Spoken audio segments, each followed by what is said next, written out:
Welcome to G news. ఈనాటి వార్త విశేషాలు. 2014-19 మధ్య పెట్టుబడులకు చిరునామాగా ఆంధ్రప్రదేశ్ ను నిలిపామని సీఎం చంద్రబాబు అన్నారు. పెద్ద ఎత్తున పెట్టుబడులను ఆకర్షించామని 16 లక్షల కోట్లకు ఎంఓయూలు కుదుర్చుకున్నామని చెప్పారు. 5 లక్షల కోట్లతో పరిశ్రమల ఏర్పాటుకు పనులు ప్రారంభమయ్యాయని తెలిపారు. వైసీపీ అధికారంలోకి వచ్చాక ఆదాయం తగ్గి అప్పులు పెరిగాయని చెప్పారు. గత హయాంలో జరిగిన ఆర్థిక అవకతవకలపై శాసనసభలో ఆయన శ్వేతపత్రం విడుదల చేశారు. తమపై ప్రజలు పెట్టుకున్న నమ్మకాన్ని వమ్ము చేయబోమని చెప్పారు. అదేవిధంగా రాష్ట్రానికి సుదీర్ఘ తీర ప్రాంతం ఉండటం కలిసొచ్చే అంశం. అభివృద్ధి చేస్తే ఏపీ కూడా తెలంగాణతో సమానంగా ముందుకెళ్తుంది అని చంద్రబాబు తెలిపారు. అధ్యక్ష 5 సంవత్సరాలు మీరు చూస్తే ఎకనామిక్ గ్రోత్ 13.5%. టాప్ 3లో మందొకటి. ఇంకొక మాటలో చెప్పాలంటే సమానంగా 13.5లోనే మనం ఉన్నాం. అంటే నెంబర్ 1గా చేయగలిగాం. Manufacturing 10% growth, all India 8.4%.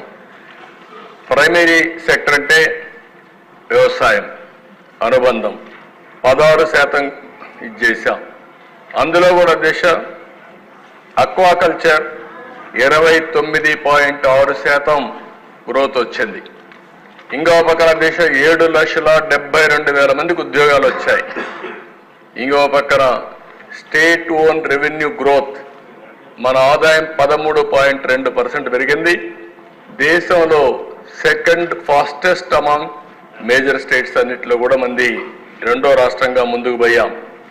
Per capita income growth ఇది అందరికీ చాలా ముఖ్యం. ప్రతి ఒక్కరికి తలసరి ఆదాయం పెరిగినప్పుడే మనం చేసే పనుల యొక్క ఫలితాలు తెలుస్తాయి. ఆ రోజు మనం 13.2% పెంచాం.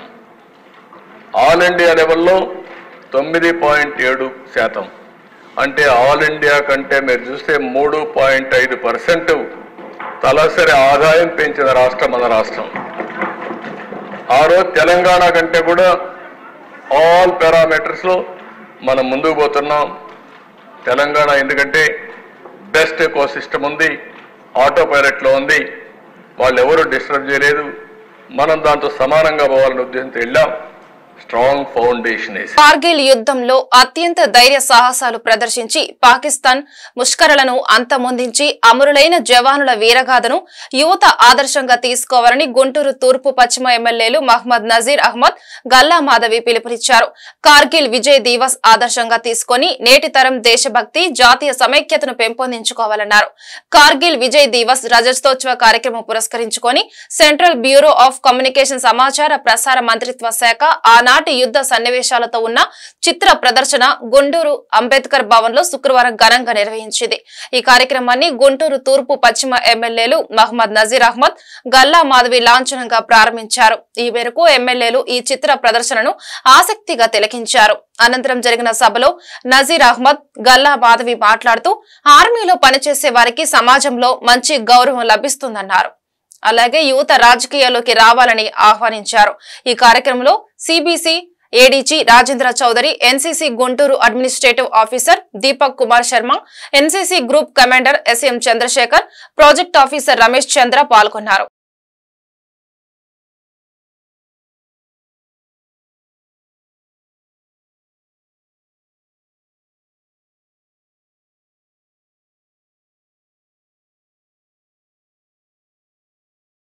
అందరికీ నిజంగా నేను శిరస్సు వంచి నమస్కరిస్తున్నాను. ఇలాంటి ఒక అద్భుతమైన ప్రొఫెషన్ మీరు ఎంచుకున్నారు. Being a part of Indian army is really I really bow down you everyone.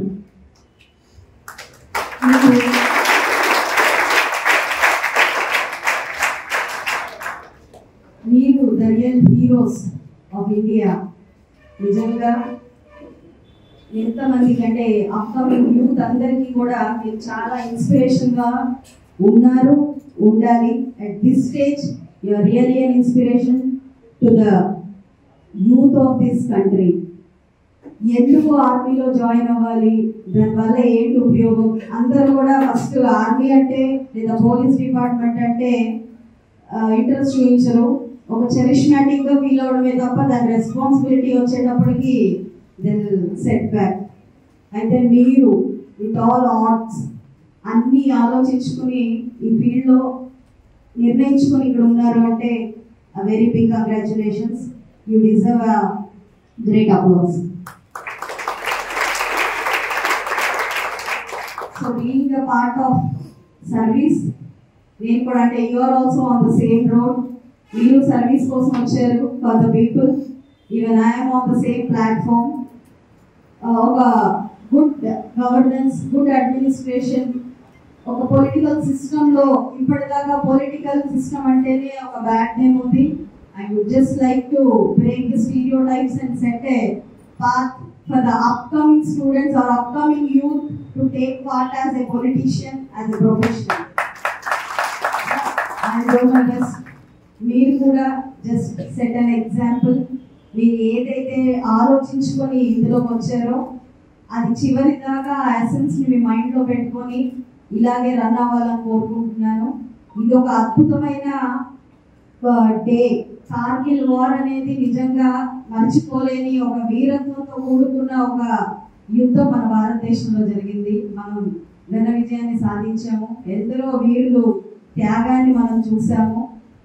అందులో మన విక్రమ్ బాత్రా గారిని ఈ రోజు ఇలా గుర్తు చేసుకోవడం నిజంగా చాలా ఆనందంగా ఉంది.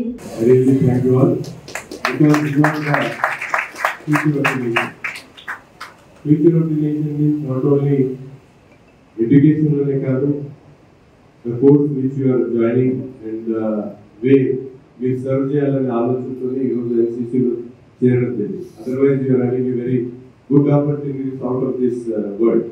But you have joined the army because you want to serve the nation. That is the main goal why you joined. And you should inspire with this type of incidents which happened in Kargil. Kargil war అనేది మనందరికీ కూడా తెలుసు. Face to face fight అనేది ఇప్పుడు 1973లో జరిగింది. After that, the first war which has been done face to face with the armies which were fought directly is the only war between this 25 years. So ఈ 25 years లో మనకు దొరికినటువంటి ఒక అవకాశం అనుకోవచ్చు. బట్ దాన్ని మనం అందరం కూడా ఒక ఇన్స్పైరింగ్ ఇన్సిడెంట్ గా గుర్తుపెట్టుకొని ఆ రోజు జరిగినటువంటి అన్ని విషయాలను కూడా మీరందరూ కూడా లోతుగా ఆలోచించి దాని మీద మీరందరూ కూడా ఒకసారి అవగాహన తెచ్చుకోవాల్సినటువంటి అవసరం ఎంతైనా ఉంది. ఎందుకంటే ఒక ఇన్సిడెంట్ జరిగిన తర్వాత హిస్టరీలో ఆ ఇన్సిడెంట్ ని మీరందరూ కూడా ఒక్కసారి చదువుకుంటే మీకు తెలుస్తుంది ఎక్కడ ఏం జరుగుతుంది, ఆఫీసర్స్ ఎట్లా ట్రైన్ అయ్యారు. ఇప్పుడే చెప్పారు గారు, ఆ హైట్ లో 17,000-18,000 ఫీట్ మీద once you go at all, మీరు ఒకేసారి అక్కడికి ఆ హీల్ మీదకి వెళ్ళాలంటే what type of situation human kind అంటే ఒక మనిషికి అక్కడ ఆ వాతావరణం ఎట్లా సెట్ అవ్వకుండా ఇమీడియట్ గా RB cells, red blood cells పెరిగిపోయి చనిపోయేటువంటి ప్రమాదం ఉంది. అంటే కండిషన్స్, మీకు ఎంత ఫైటింగ్ స్పిరిట్ ఉన్నా, మీకు ఎంత స్ట్రెంగ్త్ ఉన్నా కూడా climate should be match to your body. అటువంటి క్లైమేట్ లో కూడా మా సంబంధించినటువంటి soldiers without intimation, without any prior notice they have gone to their place. అంటే వాళ్ళు ఎంత డిసిప్లిన్డ్ గా, ఎంత ప్రాక్టికల్ గా ఆ రోజు వరకు ఉన్నారు. అంటే మనం ప్రాక్టీస్ చేసే టైంకి వారు వచ్చే టైంకి చాలా గ్యాప్ ఉంటుంది. In between these gap they maintain everything. మీరు ఎన్సీసీలో ఈ రోజు మీరు నేర్చుకుంటుంది at what time it will be useful you don't know, but you have to practice it well now itself.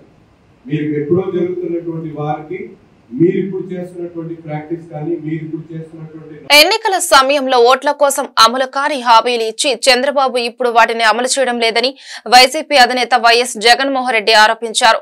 తల్లికి వందనం అనే పేరు పెట్టి శటగోపం పెట్టారు. అలాగే రాష్ట్రంలో రైతులను పట్టించుకునే నాదుడే కరువయ్యాడని ఆవేదన వ్యక్తం చేశారు వైఎస్ జగన్. కూటమి ప్రభుత్వ పాలనలో జరుగుతున్న అన్యాయాలను ప్రజలకు వివరించేందుకు వైఎస్ జగన్ సిద్ధమయ్యారు. ఈ క్రమంలో వైఎస్ జగన్ తాడేపల్లిలో మీడియాతో మాట్లాడారు. రాష్ట్రంలో వైఎస్ జగన్ అధికారంలో ఉంటే అమ్మఒడి ఇప్పటికే వచ్చేది. తల్లికి వందనం అని చెప్పి అందరినీ మోసం చేశారు. ఇంట్లో ఎంతమంది ఉంటే అందరికీ డబ్బులు ఇస్తామని ప్రచారం చేశారు. చంద్రబాబు ప్రభుత్వం వచ్చి 2 నెలలైంది. విద్యార్థుల డేటా అంటూ కాలం గడుపుతున్నారు. తల్లికి వందనం అని పేరు పెట్టి శతకోపం పెట్టారని జగన్ విమర్శించారు. సూపర్ 6 అన్నారు. ప్రతి మహిళకు 18 సంవత్సరాల నుంచి 59 సంవత్సరాల దాకా ఉండే ప్రతి మహిళకు 1,500 అన్నారు. అంటే సంవత్సరానికి 18,000. ఎంతమంది ఉండాలో తెలీదా? ఓటర్ లిస్ట్ మొన్ననే పబ్లిష్ అయింది. ఓటర్ లిస్ట్ పబ్లిష్ అయినాకనే మీరు ఓటింగ్ పోయినారు. 4,12,00,000 మంది ఓటర్లు ఉన్నారని చెప్పి, అందులో 2,10,00,000 మంది మహిళా ఓటర్లు అని చెప్పి పెద్ద పెద్ద అక్షరాలతో కూడా రాసినారు. మరి 2,10,00,000 మంది మహిళా ఓటర్లలో 60 ఏళ్ళు పైచిలుకున్న వాళ్ళని తీసేసిన 1,80,00,000 మంది మిగిలిన వాళ్ళు ఉన్నారు.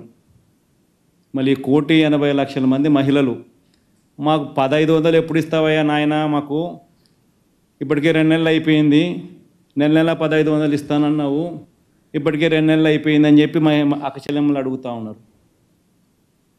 ఏమైంది? బడ్జెట్లో 34,000 కోట్ల కేటాయింపులు ఆ ఒక్క హెడ్ కోసం. ఏమైంది? ఎందుకు ఇవ్వడం లేదు? ఇస్తానన్నావు కదా.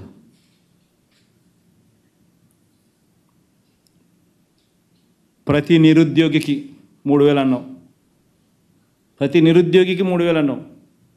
1,60,00,000 ఇళ్ళు ఉన్నాయి రాష్ట్రంలో. ఆ ఇళ్లలో నుంచి ప్రతి నిరుద్యోగి అడుగుతాన్నాడు, నా 3,000 ఎప్పుడు ఇస్తున్నామని.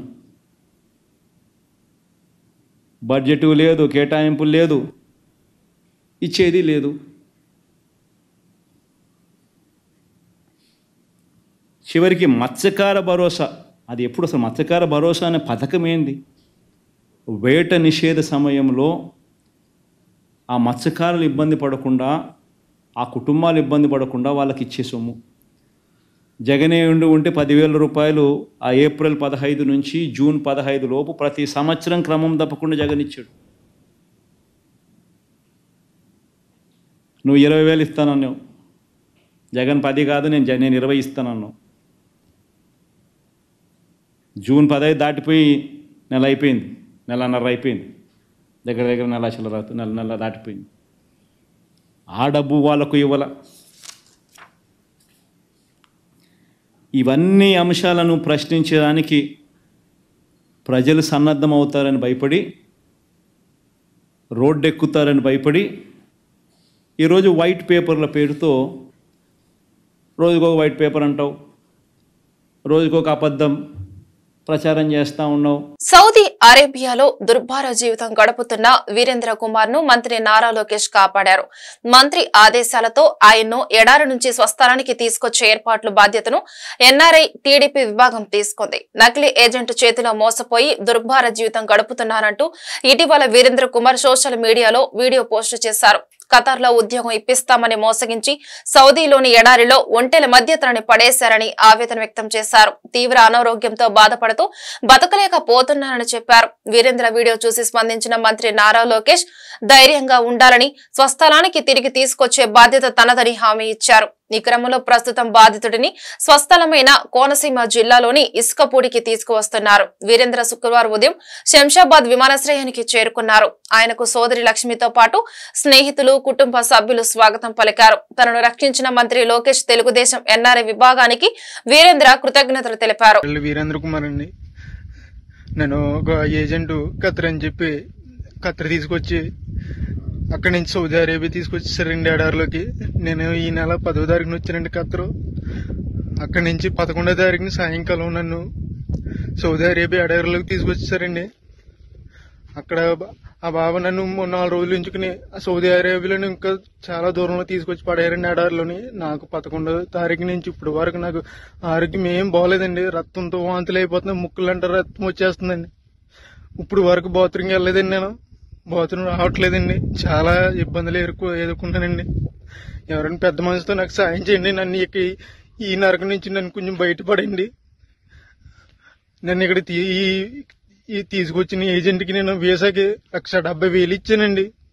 1,70,000 అప్పు చేసి ఇచ్చామండి, నేను మా కుటుంబ సభ్యులందరూ. ప్లీజ్ నన్ను కానీ ఇలా వదిలేసానండి. 10 రోజుల్లో కనుక నేను ఇలా ఉంటే కనుక చచ్చిపోతానండి. సరైన తిండి ఉండలేదండి, మంచినీళ్ళు తాగుదామన్నా కానీ నా నీళ్ళు ఉండలేదండి. ఇక్కడ ఎక్కడికో దూరం వెళ్ళి రావాల్సి వస్తుంది. ఇది చూడండి, అక్కడ ఎక్కడో చిన్న చిన్న గుడారాలు ఉన్నాయి కదండి, అక్కడ ఉండాలండి. అన్ని వంటలేనండి, ఇవన్నీ వంటలేనండి.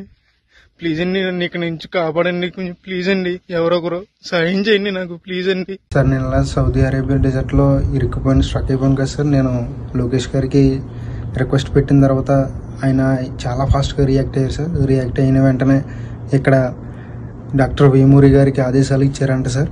ఆయన తర్వాత వేమూరి గారు, అలాగే Saudi Arabia president Khalid Saifullah గారు, తర్వాత రాధాకృష్ణ గారు, వీళ్ళందరూ నన్ను రెస్క్యూ చేశారు సార్. ఎన్ఆర్ఐ టీడీపీ టీం మొత్తం అందరూ నన్ను చాలా రెస్క్యూ చేశారు సార్. చాలా హెల్ప్ సార్ చేశారు సార్. చాలా ఆ సాయం నేను ఎప్పటికీ మర్చిపోలేను సార్. లోకేష్ గారికి చాలా థ్యాంక్స్ అండి. ఇది ఈ జన్మకు మర్చిపోలేను సార్. అలాగే ఎన్ఆర్ఐ టీడీపీని ఎవరిని మర్చిపోలేను sir. Special thanks to Lokesh గారు, నారా లోకేష్ గారు అండ్ ఖాలిద్ సైఫుల్లా గారు, అలాగే డాక్టర్ వేమూరి గారు, అలాగే రాధాకృష్ణ గారు. చాలా థ్యాంక్ యూ సార్. వైసీపీ ప్రభుత్వ హయాంలో జరిగిన ప్రకటనల కుంభకోణంపై హౌస్ కమిటీ వేయాలని టీడీపీ ఎమ్మెల్యేలు డిమాండ్ చేశారు. శాసనసభ ప్రశ్నోత్తరాల సమయంలో ఎమ్మెల్యేలు నక్క ఆనంద్ బాబు, తెనాలి శ్రావణ్ కుమార్, ధూళిపాళ నరేంద్ర మాట్లాడారు. 2019-24 మధ్య 850 కోట్ల మేర పత్రికల్లో ప్రకటనలకు ఖర్చు చేశారని, దీనిలో పక్షపాత ధోరణి ఉందని సభ దృష్టికి తీసుకొచ్చారు. ఏబీసీ నివేదికకు విరుద్ధంగా గత ప్రభుత్వంలో పౌర సంబంధాల శాఖ అధికారులు వ్యవహరించారని ఆరోపించారు. వారిపై చర్యలు తీసుకోవాలని డిమాండ్ చేశారు. ప్రతి 15 రోజులకు తమకు కావాల్సిన పత్రికలు మీడియాలో నిబంధనలకు విరుద్ధంగా ప్రకటనలు ఇచ్చి అనుచిత లబ్ధి కలిగించారన్నారు. నాటి సీఎం జగన్ సతీమణి ఆధ్వర్యంలో నడిచిన సాక్షి పత్రికకు పెద్ద ఎత్తున ప్రకటనల డబ్బు చెల్లించారని ఆరోపించారు. ప్రజాస్వామ్యంలో మీడియా అనేది ఫోర్త్ ఎస్టేట్ గా చెప్పుకుంటాం అధ్యక్ష. అటువంటిది మన రాష్ట్రంలో జనం కోసం మీడియా కాదు, జగన్ కోసం మీడియా అన్నట్టుగా వ్యవహరించారు అధ్యక్ష 5 ఏళ్లు. ముఖ్యంగా వాళ్ళ తండ్రి అధికారాన్ని అడ్డం పెట్టుకొని క్విట్ ప్రో కో ద్వారా వేల కోట్లు సంపాదించిన జగన్మోహన్ రెడ్డి ఆ రోజు ఎక్కడా రూపాయి పెట్టుబడి రుణం లేకుండా 1250 కోట్లు పెట్టుకొని ఒక మీడియా సామ్రాజ్యాన్ని ఏర్పాటు చేశాడు అధ్యక్ష. అదే సాక్షి మీడియా, అందరికీ తెలుసు అధ్యక్ష. ఆ సాక్షి మీడియా ద్వారా అధికారంలోకి వచ్చినాక అదే కిట్ ప్రో కోని కొనసాగిస్తూ సాక్షిని అడ్డాగా మార్చుకొని బ్లాక్ మనీని కూడా ప్రకటనల రూపంలో వైట్గా మార్చుకున్నాడు అధ్యక్ష. ప్రభుత్వంలో జరిగేటటువంటి కార్యక్రమాలు, ప్రభుత్వం ప్రకటనలు ఇచ్చేటప్పుడు గత ప్రభుత్వాన్ని విమర్శించడం అనేది ఎక్కడా ఉండదు అధ్యక్ష. వాళ్ళు ఏం చేస్తున్నారో చెప్తారు తప్ప గత ప్రభుత్వాన్ని విమర్శించడం కాదు. కానీ వీళ్ళు చేసే ప్రతి ప్రకటనలో కూడా 14 నుంచి 19 వరకు ఉన్నటువంటి చంద్రబాబు నాయుడు గారి ప్రభుత్వాన్ని విమర్శిస్తూ ఇచ్చిన ప్రకటనలకే ఇప్పుడు ప్రభుత్వం అందజేసిన లెక్కల ప్రకారం మొత్తం 5 ఏళ్లలో 859 కోట్ల పైచీలకు ఖర్చు పెట్టినట్టు ప్రకటనలు, వార్తాపత్రికల ప్రకటనలు ఖర్చు పెట్టినట్టు ఇప్పుడు వివరాలు ఇచ్చారు అధ్యక్ష. ఇందులో మనకున్న సమాచారం ప్రకారం సాధారణంగా మనందరికీ తెలిసిందే అధ్యక్ష, లార్జెస్ట్ సర్క్యులేటెడ్ పేపర్ ఈనాడు. ఈనాడుకి ఎంత ఇచ్చారు అధ్యక్ష? 190 కోట్లు. సాక్షి పేపర్కి ఎంత ఇచ్చారు అధ్యక్ష? 293 కోట్లు. అదే ఆంధ్రజ్యోతి సర్క్యులేషన్ మనందరికీ తెలిసిందే. కేవలం 21 లక్షలు ఇచ్చారు అధ్యక్ష. కేవలం 21 లక్షలు 5 సంవత్సరాల పాటు 21 లక్షలు ఇచ్చారంటే పోనీ ఆడిట్ బ్యూరో ప్రకారం ఏమైనా చేశారా అంటే ఆంధ్రప్రభకి 14.5 కోట్లు, వార్తా పేపర్కి 13.71 కోట్లు, ప్రజాశక్తికి 11.11 కోట్లు, హిందూ పేపర్కి 41.5 కోట్లు, న్యూ ఇండియన్ ఎక్స్ప్రెస్కి 30.3 కోట్లు, డెక్కన్ క్రానికల్కి 40.5 కోట్లు, హ్యాన్స్ ఇండియా 7 కోట్లు, పైనీర్ 9 కోట్లు. ఇందులో తెలంగాణలో సర్క్యులేషన్లో ఉన్న పేపర్లకు డబ్బులు ఇచ్చారు. ఇప్పుడు మనందరికీ అర్థం కావాల్సిన అంశం ఏంటంటే అధ్యక్ష, సాక్షికి నంబర్ 1 స్థానం కల్పించి ఇచ్చారు.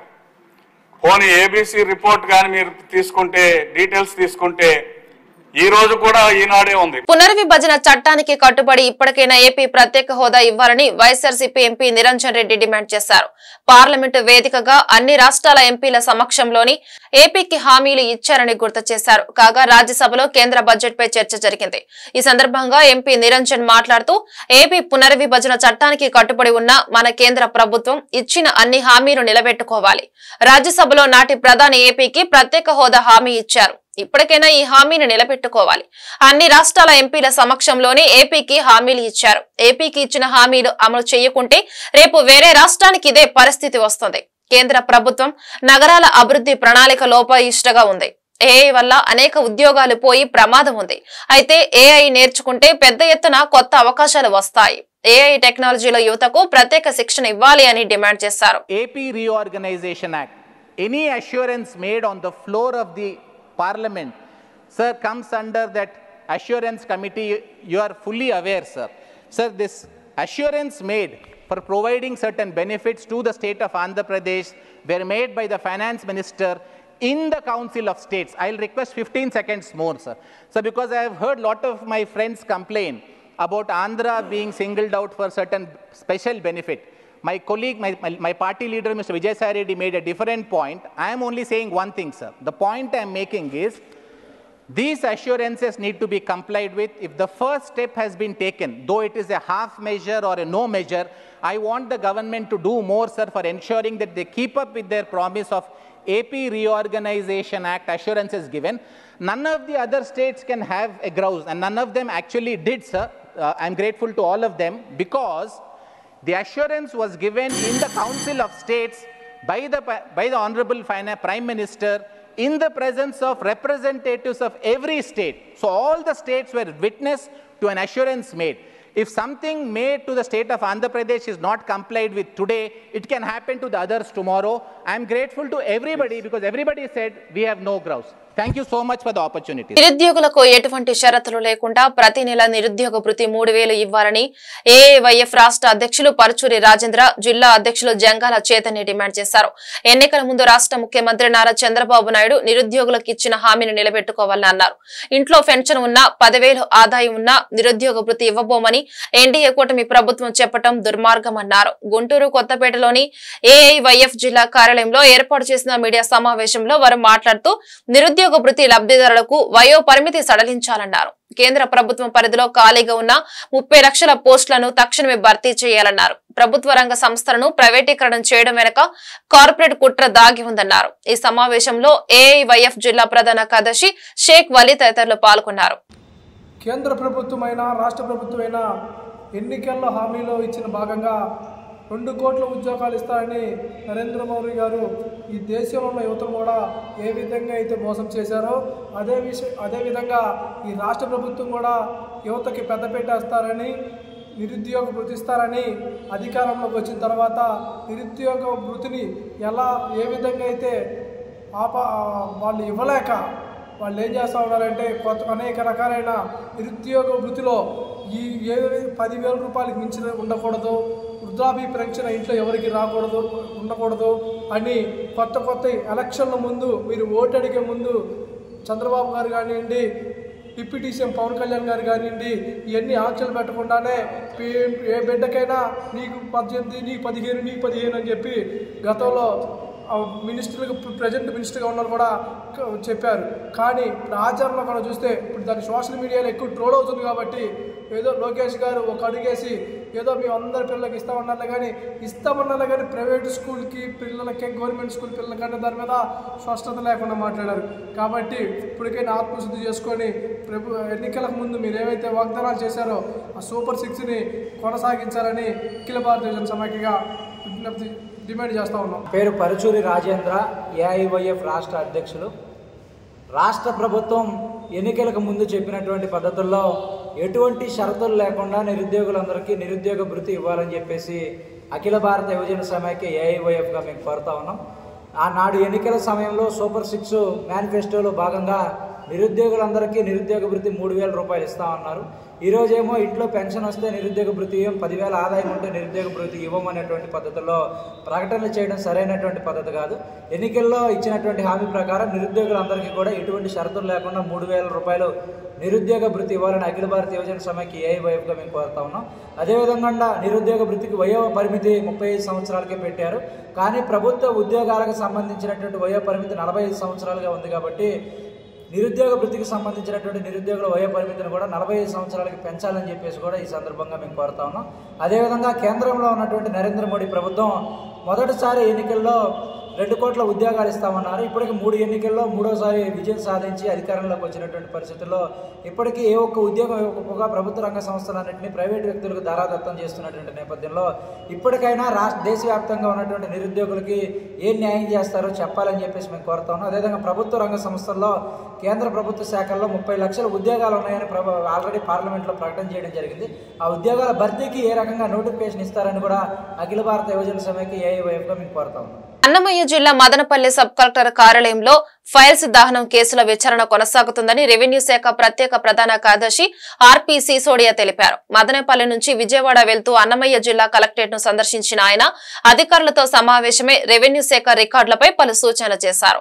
అనంతరం మీడియాతో మాట్లాడారు. మదనపల్లి ఘటనపై 4 బృందాలు విచారణ చేస్తున్నాయని తెలిపారు. వైసీపీ నాయకుడు మాధవరెడ్డి ఇప్పటికే పరారయ్యారు. 7గురిని విచారిస్తున్నాం. ఫోర్నిక్స్ నివేదిక రాగానే అన్ని నిజాలు తెలుస్తాయి. కార్యాలయంలో పనిచేసే సిబ్బందిపై అనుమానం ఉంది. త్వరలోనే శాఖపరమైన చర్యలు తీసుకుంటాం. కొందరు ఉద్యోగులపై సస్పెన్షన్ వేటు పడుతుంది. మరికొందరిని అరెస్టు చేసే అవకాశం ఉందని ఆయన వెల్లడించారు. గుంటూరు గంటాలమ్మ చెట్టు వీధి శ్రీ వాసవి కన్యక పరమేశ్వరి అమ్మవారి దేవస్థానంలో ఆషాఢ మాసం పూజలు ఘనంగా కొనసాగుతున్నాయి. ఆలయ అభివృద్ధి కమిటీ అధ్యక్షులు కొత్తూరి వెంకట నరసింహారావు, కార్యదర్శి తెల్లాకుల లక్ష్మీ గురుప్రసాద్ ఆధ్వర్యంలో ఆషాఢ మాస బహుళ షష్ఠి శుక్రవారం పురస్కరించుకొని అమ్మవారికి పసుపు కుంకుమ సారె సమర్పించే కార్యక్రమం శాస్త్రోక్తంగా జరిగింది. అమ్మవారి దేవస్థానం వద్ద నుంచి వందలాది మంది మహిళలు పండ్లు, చలిమిడి, పలు రకాల స్వీట్స్, పసుపు కుంకుమ సారెతో ఊరేగింపుగా గంటాలమ్మ చెట్టు మహాలక్ష్మి దేవాలయం మీదుగా అగ్రహారం కన్యకా పరమేశ్వరి అమ్మవారి దేవస్థానం రోడ్డు మీదుగా తిరిగి అమ్మవారి దేవస్థానంకు చేరుకున్నారు. ఈ సందర్భంగా ఆలయ అభివృద్ధి కమిటీ అధ్యక్షులు కొత్తూరి వెంకట నరసింహారావు మీడియాతో మాట్లాడుతూ అమ్మవారికి జరిగిన విశేష పూజ వివరాల గురించి పేర్కొన్నారు. ప్రతి సంవత్సరం ఆషాఢ మాసం, శ్రావణ మాసం, దసరా ఉత్సవాలు అత్యంత వైభవోపేతంగా నిర్వహించుకుంటామని వెల్లడించారు.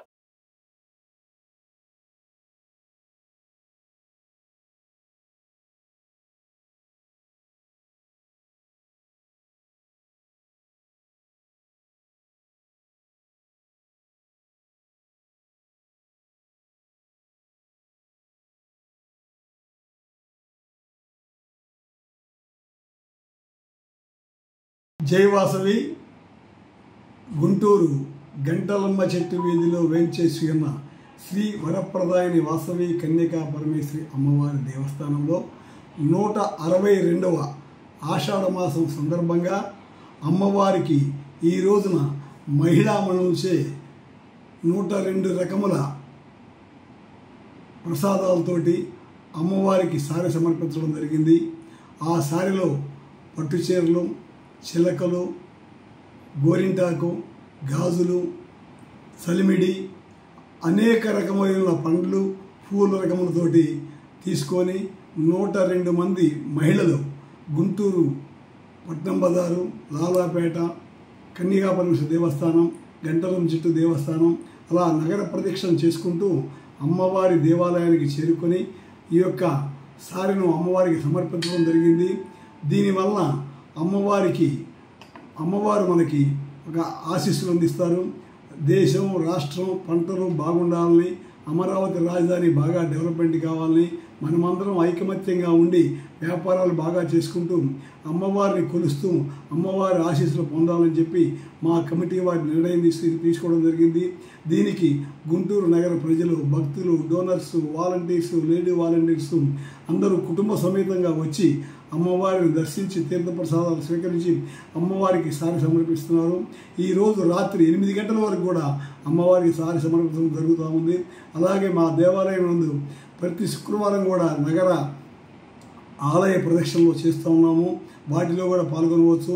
మూలా నక్షత్రం పౌర్ణమి రోజున మూల విరాట్కు అభిషేకాలు జరుగుతూ ఉంటాయి. అవి వచ్చే 4 శుక్రవారాలు కూడా అమ్మవారికి అత్యంత అద్భుతంగా అమ్మవారిని అలంకరించి కుంకుమ పూజలు చేస్తూ ఉంటాము. రాబోయే దసరాలో కూడా వినూత్నంగా చేయాలని చెప్పి మా యొక్క కమిటీ వారి యొక్క నిర్ణయం తీసుకోవడం జరిగింది. దీనికి నగర ప్రజలు అందరూ కూడా సహాయ సహకారాలను ఎంతవరుసగా కోరుతున్నాము. జై వాసవి గుంటూరు గంటలమ్మ చెట్టు వీధి శ్రీ వాసవి కన్యకా పరమేశ్వరి అమ్మవారి దేవస్థానం అధ్యక్షులు కొత్తూరి వెంకట నరసింహారావు. జై వాసవి. ఈ వార్తలు ఇంతటితో సమాప్తం. నమస్కారం.